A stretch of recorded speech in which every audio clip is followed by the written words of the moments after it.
Welcome to Burlap Teachers. Enjoy the video. You start immediately by removing solids. Scrape gently with a dull knife, then flip the fabric and blot from the back to push the chocolate out.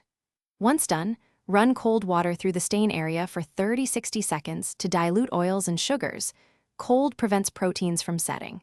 Make sure to test any cleaner on an inconspicuous seam for color fastness before moving on. Now, move the garment to a towel and prepare a targeted cleaner for the next step. You will now break down fats and chocolate solids.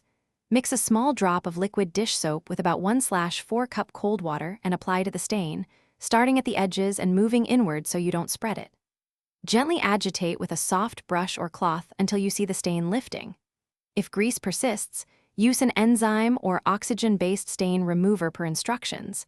Enzymes eat proteins and sugars, while oxygen releases trapped color. Rinse gently and inspect the result. You finish by rinsing the treated area thoroughly in cold water and examining it under bright light. If you still see a shadow, repeat the targeted soap or enzyme step one more time. Do not tumble dry until fully gone.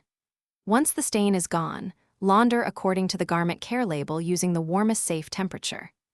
If the stain has set, mix a paste of baking soda and water, apply, let sit 15–30 minutes, then rinse and retreat. This often lifts stubborn residues. Thanks for watching. Consider subscribing if this video helped you.